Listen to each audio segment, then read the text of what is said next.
Delhi capital city होने के बाद इन्होंने इस तरह से बर्बाद कर दी थी कि लोग जो है यहाँ से शिफ्ट हो रहे थे गुड़गांव, नोएडा, मजबूर कर दिया था। आज जो है वो चीज रोकथाम लगी है। देखो यहाँ परहेज है आयुष्मान योजना से, यहाँ परहेज रहा। जब से आयुष्मान लागू हुई यहाँ नहीं होने दी, और पंजाब में दबा कर आयुष्मान दो। क्यों? ये दोहरा मापदंड दिल्ली की जनता के साथ इन्होंने ना विश्वासघात कर गए यहाँ से। इनका साथ रहा हमेशा रोंगियों के साथ। आज करेक्शन की जा रही है। देश की सुरक्षा के साथ, दिल्ली की लोगों की सुरक्षा के साथ जो खिलवाड़ ये करना चाहते थे ना, दिल्ली की गवर्नमेंट आते ही उसको ठप कर दिया। आज जो इलीगल बस्तियां बसाई गई हैं उसको उखाड़ा जा रहा है, और ये दिल्ली की जनता के हित के लिए है। इस तरह की यमुना की सफाई हो रही है, जिस तरह से रोड बन रहे हैं अंदर के, दिल्ली राजधानी है और ये अपना एक अलग गौरव रखती थी, मगर उसको बर्बाद करने का काम अरविंद केजरीवाल ने किया। इन 100 दिनों में जितना अभी तक हूँ मैं सेटिस्फाई हूँ, मैं अभी समय दूंगा इनको। 100 days of CM Rekha Gupta. Kejriwal की सत्ता जाने के बाद नई सियासत और नई कुर्सी पे विराजमान रेखा गुप्ता के 100 दिन आखिर कैसे बीते, ये दिल्ली की जनता से जानेंगे। और ये भी जानेंगे क्या कुछ सुधार इन 100 दिनों के अंदर दिल्ली के अंदर देखने को मिला है, क्योंकि लगातार आम आदमी पार्टी बीजेपी को कटघरे के अंदर खड़ा करती हुई नजर आ रही है। बार बार यही दावे हो रहे हैं, क्योंकि कुछ दिनों की बारिश और दिल्ली को फिर से जलमग्न करने के लिए पूरी तरीके से भाजपा ने तैयारी कर ली थी। ये लगातार जो आरोप है वो आम आदमी पार्टी की तरफ से किए जा रहे हैं। क्या कुछ दिल्ली की जनता की राय है? क्या 100 दिनों के अंदर कुछ बदलाव देखने को मिला है? दिल्ली की जनता से ही जानेंगे क्या दिल्ली के अंदर आने वाले दिनों के अंदर ही बदलाव देखने को मिलेगा या फिर नहीं। सर शुरुआत करेंगे। सर पहले तो अपने का नाम। मेरा नाम पवन केसर है। जी बिल्कुल। पिछले 100 दिन रेखा गुप्ता के कैसे रहे, पहला सवाल। देखिए 100 दिन में कहूँ, एक जो हमने एक्सपेक्टेशन रखी थी ना भाजपा से, आज उस पे काम होता हुआ दिख रहा है। दिल्ली में सबसे बड़ी जो समस्या अगर मैं कहूँ तो गंदगी थी। आज गंदगी में जैसे इनका पहले भी चल रहा था, लेकिन जैसे ही मेयर बदला है ना, अब वो तीव्रता और ज़्यादा हो गई है। दो टाइम झाड़ू जो है वीट साफ हो रही है कई वार्डों में, मेरे तो हो रही है वहाँ पे। तो ये जो मेरी सबसे पहले प्रमुख थी गंदगी का। दूसरा यमुना, एक as a Hindu as a Sanatani अगर देखा था यमुना पे था, वो हमने ट्रेलर आते ही देखा था कि अभी शपथ नहीं हुई थी, वहाँ यमुना पे काम शुरू हो गया था। और जिस तरह की वीडियो आप जैसे चैनल के माध्यम से हमारे तक पहुंची थी, तो वहाँ काफ़ी बड़े स्तर पर वहाँ पे सफाई अभियान शुरू हुआ था। इसके बाद जो गर्मियों की बताऊं तो दिक्कत रही थी पिछले साल भी, उससे पिछले साल भी, कि रोड खराब और नाले जाम, गंदगी उसमें भरी रहती थी, ओवरफ्लोइंग होती थी, थोड़ी सी बारिश पड़ती थी तो सारा। आज डीस्लिटिंग हो रही है, नालों को साफ कर जहां नाला टूटा है उसको रिपेयर किया जा रहा है, जहां नाला छोटा है उसका एक्सपेंशन किया जा रहा है, उसको एक्सपैंड किया जा रहा है, बड़ा किया जा रहा है, ताकि पानी रुके ना। अभी 2-3 दिन पहले बारिश हुई, हम मिंटो रोड को देखते थे कि इतनी बसें डूबी होती थी, आधी बस डूबी होती थी, मगर मैं कह रहा हूँ उसके वेरी नेक्स्ट डे ही वहाँ पानी दिखाई नहीं हमने। तो ये एक पॉजिटिव साइन है दिल्ली मिंटो रोड को लेकर के आम आदमी पार्टी ने भी ट्वीट करा, जिसके अंदर उन्होंने कहा था कि रेखा गुप्ता जिन्होंने मिंटो रोड को टारगेट करके बोला था, आज उसी मिंटो रोड के अंदर गाड़ी फंसी हुई नजर आई। देखिए जब बारिश पड़ी, वो कितनी देर तक, इनके टाइम पर 2-2 दिन पानी रहता था, मोटरें इनके पास होती ही नहीं थी, चलती ही नहीं थी। और सबसे बड़ी बात, जब नाले ही ब्लॉक हैं आपके, आप जितनी मर्जी मोटर चलाओ वो पानी निकलेगा ही, निकासी होगी ही नहीं उसकी। तो इन्होंने जब प्रवेश वर्मा जी का भी हम जब उनकी कई ऐसी पोस्ट देखते हैं कि लगातार उन्होंने डेवलपमेंट में जो कंस्ट्रक्शन के काम है, चाहे वो रोड है, चाहे वो नालों की रिपेयरिंग है, सीवरेज की रिपेयरिंग है, उस पर सबसे ज़्यादा फोकस किया हुआ है। देखिए 100 दिन है अभी समझो एक बजट का सिर्फ अभी पहुंचा है, एस्टिमेशन बन रहा है कई जगह। हमने अगर उनको 10 साल दिए हैं ना, तो इनको समय देना पड़ेगा हमें, और समय भी हमें साथ साथ में होते हुए दिख रहा है। ये देखिए यहाँ पे ये चीज़ें सामने काम लगा हुआ है, कैमरामैन वो सामने देखना, वहाँ मटेरियल पड़ा हुआ है, ये सब कई इनके टाइम से कब से रुका था। आज देखो काम की तीव्रता, हर जगह रोड, और जो आउटर दिल्ली है जिसकी तरफ कभी ध्यान नहीं होता था, वो भी हो रहा है। और योजनाएं सबसे बड़ी मेन थी योजना। आयुष्मान को इन्होंने 10-11 साल रोक कर रखा। क्या दिल्ली की जनता डिजर्व नहीं करती थी? जब से वो लागू हुई थी, दिल्ली वालों के, अगर पूरा देश बेनिफिट ले रहा है, मगर दिल्ली वाले सोचते हैं देखो हमने किस नकम्मे को छोड़ लिया, ये हमें आयुष्मान करने। आज 70 साल से ऊपर जितने भी बुजुर्ग हैं आयुष्मान का बेनिफिट ले रहे हैं। जो अंत्योदय वाले जो राशन कार्ड होल्डर है उनको वो बेनिफिट मिल रहा है। और जो डाटा उस वक्त आया था, जो उस सर्वे में था पिछले 2011 के, जो जो उस लिस्ट में थे सबको आज आयुष्मान कार्ड मिल रहा है। मुझे लगता है इसमें भी आने वाले समय में इस योजना में और बदलाव होगा और कई और एडिशन होगी। मैं चाहता हूँ पंकज सिंह जी हैं हेल्थ मंत्री दिल्ली के, उनको बोलूँगा कि इस पॉलिसी में अभी थोड़ी सी कमी है। दिल्ली को हम मेट्रो सिटी है और सबसे ज़्यादा पोल्यूशन की वजह से, जितना यहाँ पोल्यूशन है, सबसे ज़्यादा हेल्थ केयर की ज़रूरत अगर कोई है तो दिल्ली वासियों के लिए है। और यहाँ ऐसे परिवार भी हैं जो उनका आमदनी जो है कम है, तो उनको मतलब हेल्थ कार्ड चाहिए चाहिए। तो एक नई पॉलिसी बनाकर, अभी नहीं मगर आने वाले समय में आप एक्सपैंड कर कर ऐसे लोगों, ऐसे डिजर्विंग लोगों को भी ऐड करो इसमें, जो कहीं ना कहीं बेशक वो जॉब कर रहे हैं, सब कुछ कर रहे हैं, लेकिन उनको हेल्थ केयर चाहिए, क्योंकि परिवार में एक ही सदस्य है, कोई कमाने वाला कुछ है, तो एक पर्टिकुलर स्ट्रेटजी बनाकर उनको दिया जाए तो हम ये चीज एक्सपेक्ट कर सकते हैं सिर्फ बीजेपी से। आम आदमी पार्टी बार बार ये कह रही है कि हमने जो करा था दिल्ली के अंदर वो सारे करे कराए पे पानी फेर दिया भाजपा कुछ नहीं किया इन्होंने। अच्छा। इन्होंने सिर्फ कोसा, कोसना कहते हैं ना, कभी एलजी को कोस रहे थे, कभी मोदी जी को कोस रहे थे। काम करने की बारी जमीनी स्तर पर इन्होंने कुछ नहीं किया। एक स्कूल नहीं इनके खाते पे, जब आरटीआई लगी थी ना लास्ट में 10 साल के बाद, कोई हॉस्पिटल नहीं। अभी लास्ट में इन्होंने 1-2 हॉस्पिटल दिखाया नरेला में या दाएं बाएं। मैं कह रहा हूँ, आपके चैनल पे भी शायद मैंने कई बार बोला है, कई मतलब एमआरआई की मशीनें नहीं, और कहते हैं कि हम वर्ल्ड क्लास हमारा हेल्थ स्ट्रक्चर है। जो ये मोहल्ला क्लिनिक बने थे, आधे से ज्यादा बंद, वहां पे है ही नहीं। और सबसे ज्यादा अगर कोई है भी, उसमें भी सिर्फ नॉर्मल गोलियां और कुछ आकर सीधे रेफर हुआ ऊपर। तो ऐसे उसकी जरूरत ही नहीं किया, जब आप प्रॉपर तरह से उसको इम्प्लीमेंट ही नहीं कर पाओ, सहूलत दे ही नहीं पाओ। तो आज जो है, देखिए, जब सेंटर और स्टेट का कोऑर्डिनेशन बनता है ना, तो स्टेट को कभी फंड की कमी नहीं होगी।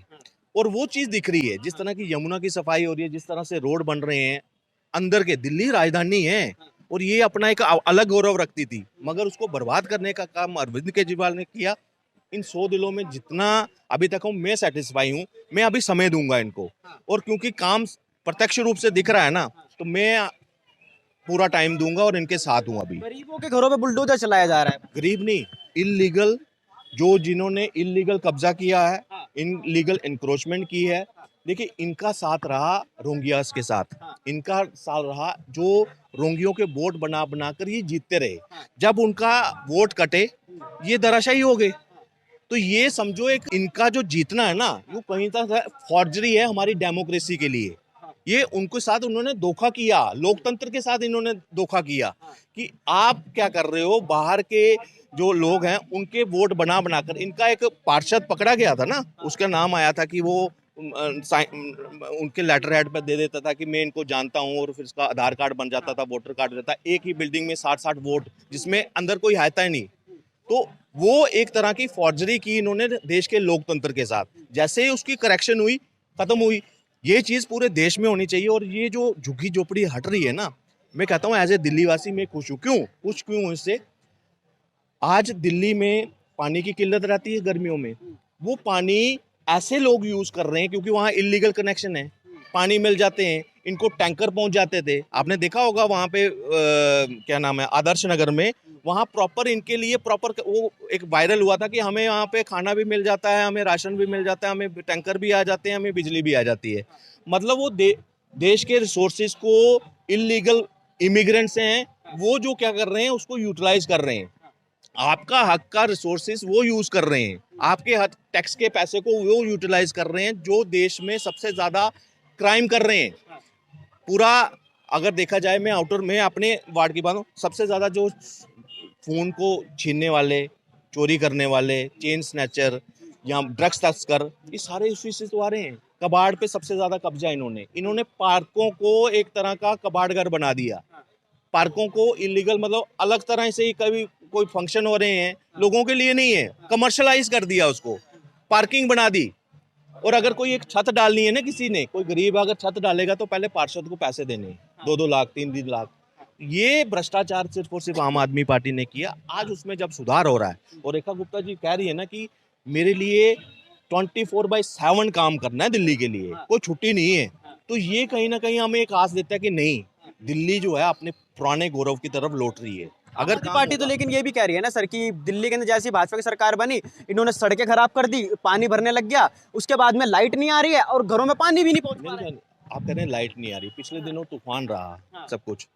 अगर वहां पे उस दौरान अगर कोई लाइट गई होगी तो विद इन आवर्स, जैसे वो तूफान रुका होगा, टाटा पावर हैं और बीएससी इसे इन्होंने उसको करेक्ट किया, मतलब ठीक कर दिया सब कुछ और मुहैया करवाई। मगर मैं इनसे पूछता हूँ, जब आपकी सरकार थी, संगम बिहार क्यों दुखी था पानी का? आया नगर क्यों दुखी था? त्रिलोकपुरी, हर जगह ये जमुना पार, नरेला, मंगोलपुरी, पानी की किल्लत आप कवर नहीं कर रहे थे। जब आप काम कर रहे थे तो फिर पानी की किल्लत क्यों थी? बिजली की किल्लत क्यों थी? आपने मतलब कनेक्शन ऐसे बांटे उनको, कनेक्शन भी नहीं लगाओ, चोरी करो। बस्तियों की बस्ती सिर्फ रोंगिया के लिए, उनके लिए इनका मतलब फ्लैट की जो ईडब्ल्यूएस फ्लैट की रिकमेंडेशन मांगी थी, पता है आपको, अरविंद केजरीवाल ने। कह रहे दिल्ली के वोटर हैं उनको भगा रहे हैं। नहीं, दिल्ली के वोटर नहीं, ये बांग्लादेश के वोटर थे, कभी म्यांमार के वोटर थे, वही तो इनका वोट आधार बन रहे थे। उनको पता था कि हमें जो संरक्षण देगा हम उसके साथ, तो बंधा बंधाया वोट आता था। जब वो कटा, ये आ गए अपने औकात पर, धराशायी हो गए। तो वही है, इनका साथ रहा हमेशा रोंगियों के साथ। आज करेक्शन की जा रही है देश की सुरक्षा के साथ, दिल्ली की लोगों की सुरक्षा के साथ। जो खिलवाड़ ये करना चाहते थे ना, दिल्ली की गवर्नमेंट आते ही उसको ठप कर दिया। आज जो इलीगल बस्तियां बसाई गई हैं उसको उखाड़ा जा रहा है और ये दिल्ली की जनता के हित के लिए है। आज उनका हक बाहर वाला कैसे कोई खाए, ये सोचने वाली है। इन्होंने एक मौका दिया कि आओ दिल्ली वालों का हक खाओ, फिर कहते हैं गरीबी है, फलाना है। आपने कुछ नहीं किया, ये आप इसीलिए जनता ने आपको नकार दिया। और जितना काम हो रहा है एज ए दिल्ली वासी, मैं सेटिस्फाई हूँ। अभी 100 दिन है, मैं इनको 1 साल के बाद पूरा इनका अच्छे से और देखने वाला हूँ। और ये कर रहे हैं, इनकी मंशा है करने की, उनकी मंशा नहीं थी। तो क्या लगता है कि रेखा गुप्ता जी जिस तरीके से दिल्ली के अंदर सत्ता में आई हैं, वो संभाल पाएंगी? देखिए, रेखा गुप्ता अकेले सत्ता में नहीं आई। देखो, वो एक पार्टी की कार्यकर्ता हैं, तो जिस तरह से पार्टी का पूरा सहयोग उनको मिल रहा है, उनके मंत्रिमंडल का हर एक मंत्री अपनी एक भूमिका निभा रहा है। और मैं कहता हूँ, जो लोग अलग अलग कम्युनिटी के लीडर बनते हैं, मैं आज एक सबसे बड़ा फैसला एक, और मैं कहता हूँ उसका वेलकम, मैं खुद बड़ा खुश हुआ कि 84 के दंगों में मारे गए सिखों को हमारे जो सिरसा जी हैं, उन्होंने 170 पता नहीं 184 लोगों को अपॉइंटमेंट लेटर दिया। मतलब ये तरह से, एक तो जो जगदीश टाटलर था और कई ऐसे केस जो पीछे उन्हें सज्जन कुमार थे, वो तो खोले ही खोले। साथ में अब उनको ये बताया कि नहीं, सरकार जो आपके साथ गलत किया है, सरकार आपके लिए सहज है और आपको जो भरपाई है उसके तहत, भरपाई उन आदमियों की नहीं हो सकती, मगर उसके एवज में सरकार ने अपनी एक निष्ठा उनके लिए दिखाई है कि ये नौकरी आपके लिए है, कि आपका परिवार उस वक्त जूझा था। तो ये आज ने एक अलग मैसेज दिया, पूरे यहीं पे नहीं, पंजाब में इसने हिला दी है उनकी सत्ता, कि जो आप कहते हो कि मोदी सरदारों का दुश्मन है, देखो केस खोला अगर 84 का तो मोदी ने खोला, उनको अगर नौकरियां दी तो मोदी ने दी। तो ये आम आदमी की सत्ता यहीं पे नहीं, पंजाब में भी उखड़ने वाली है इस वजह से। अब वहां के सिख भी आज भारतीय जनता पार्टी और मोदी जी की तरफ रुख कर रहे हैं। देखिए, लंदन बन रहा है ना, रोज दिन दिहाड़े कोई ना कोई उधर भी गैंग है, यहाँ पे भी गैंग है। अब वही बना रहे हैं। पहले सिंगापुर बनाते थे झीलों का शहर, तो यहाँ बनाया उन्होंने। हर रोड जो है, थोड़ी सी बारिश हो जाती थी तो झीलों का शहर बन जाता था। अब वो लंदन चलता है, लंदन में गैंग वार चलती हैं, तो वहाँ उन्होंने गैंग बाहर से बुलाकर उन्होंने खालिस्तानियों को एक्टिव किया कि आप लंदन बनाओगे तो पहले गैंग चाहिए, डेवलपमेंट बाद में, मगर पहले गैंग चाहिए, फिर उसमें नशा चाहिए। जो लंदन की सड़कों में आप देख रहे हो ना, वहाँ पे ऐसे लोग खड़े खड़े ही आपको वीडियो देख रहे हैं, लड़कियां लड़के सारा, वो वहाँ बना रहे हैं पंजाब में। वो गलत नहीं है। मैं माफियाओं पे तो बुलडोजर चला रहे हैं कहाँ, पंजाब में, बीच में लिप्त हैं इनके अच्छा। इनके लोग अपने लिप्त हैं, जो ड्रग्स की रोकथाम अभी तक नहीं कर पाए। अभी एक अकाली दल के नेता को सरेआम गोलियों से भून दिया गया था, अभी 4 दिन पहले की बात है। और फिर कहते हैं लॉ ऑर्डर, मेरे पास पुलिस होती, दिल्ली में क्या कहते थे, मेरे पास पुलिस नहीं है, नहीं तो मैं बताता। आज पुलिस है वहां पे, क्या हो रहा है? नशा कम हुआ? देखो, यहाँ परहेज है आयुष्मान योजना से, यहाँ परहेज रहा। जब से आयुष्मान लागू हुई यहाँ नहीं होने दी, पर पंजाब में दबा कर आयुष्मान दो क्यों? ये दोहरा मापदंड दिल्ली की जनता के साथ इन्होंने ना विश्वासघात कर गए यहाँ से, तभी दिल्ली की जनता ने कान से पकड़कर ऐसे उठाकर फेंका इनको। एमसीडी में भी जाने वाली है सत्ता। चली गई। हाँ। इकबाल राजा अब मेयर है, हाँ। उनकी चेयरमैनी है, सारे स्वच्छता में सारा कुछ जो है भाजपा के बन गए। हाँ। वहीं से इनके अपने जो कहते हैं ना डूबते जहाज पे सबसे पहले कौन छोड़ता है, जो अंदर के चूहे होते हैं ना, हाँ। तो जिनके कई पार्षद हों वो आकर भाजपा का दामन थाम लिया। और जब मेयर का चुनाव की बात आई उन्होंने भारतीय जनता पार्टी पर भरोसा दिखाया। तो आज जो है ट्रिपल इंजन की सरकार बन गई, एमसीडी से लेकर विधानसभा से लेकर ऊपर एलजी तक, मतलब उपकेंद्र में। तो ये सरकार जो है ये कहीं ना कहीं कर दिखाएगी, इसलिए मैं आशा है कर दिखाए, क्योंकि ये बातें नहीं कर रहे, ये सच में हमारे सामने काम होता हुआ दिख रहा है। मैं जिस रोड से गुजरता था कई जगह, तो वहाँ रोड वो नहीं था, गड्ढे दाएं बाएं टूटा हुआ सड़क, अगर ई रिक्शा भी जाता था तो कमर की बैंड बज जाती थी। मगर आज वहाँ पे ब्लैक टॉपिंग हो रही है, वहाँ कंक्रीट का जहाँ रोड था वहाँ कंक्रीट पड़ रहा है। और ये रामेश्वर नगर की बात कर रहा हूँ, वहाँ चल रहा है। जसवीर भाटिया जी आए हैं, उन्होंने और तेज काम शुरू कर दिया। तो ये मैं कहता हूँ किसी भी राज्य है ना, उसका अगर कोई विकसित राज्य बनना है ना, उसका मूल आधार पहले रोड है, उसका इंफ्रास्ट्रक्चर है। अगर वो आपने सुधार कर दिया ना, तो आपके राज्य को चकाचौंध बनाने से कोई रोक नहीं सकता। उसमें डेवलपमेंट बिजनेस भी आएगा, उसमें इंडस्ट्रीज भी आएगी, उसमें सब कुछ होगा, क्योंकि आपके रोड इंफ्रास्ट्रक्चर आपका अच्छा है। अगर दिल्ली कैपिटल सिटी होने के बाद इन्होंने इस तरह से बर्बाद कर दी थी कि लोग जो है यहाँ से शिफ्ट हो रहे थे गुड़गांव, नोएडा, मजबूर कर दिया था। आज जो है वो चीज़ रोकथाम लगी है। अब एक विश्वास जागा है यहाँ के इंडस्ट्रीज के ऊपर भी, नहीं पोल्यूशन भी कम होगा और जो है मतलब जो इंफ्रास्ट्रक्चर है वो भी सुधर होगा। बिल्कुल, बहुत धन्यवाद। तो ये दिल्ली की जनता की राय है, जिनका साफ तौर पे कहना है कि 100 दिन बहुत बेमिसाल बीते हैं, बहुत बेहतरीन बीते हैं, और हम आशा करते हैं कि आने वाले दिनों के अंदर भी दिल्ली को सिर्फ और सिर्फ विकसित जो दिल्ली है वो बना रेखा गुप्ता है वो मानेगी। क्योंकि लगातार जो आम आदमी पार्टी आरोप लगा रही थी कि जब से बीजेपी सत्ता के अंदर आई है दिल्ली के अंदर, तब से दिल्ली का बेड़ा गर्क कर दिया। लेकिन दिल्ली की जनता की क्या राय है ये आपके सामने हमने रख दी है। बाकी इस वीडियो को लेकर के आपकी क्या राय है कमेंट सेक्शन में जरूर बताएं। देखते रहिए द थिंक न्यूज़। बहुत धन्यवाद।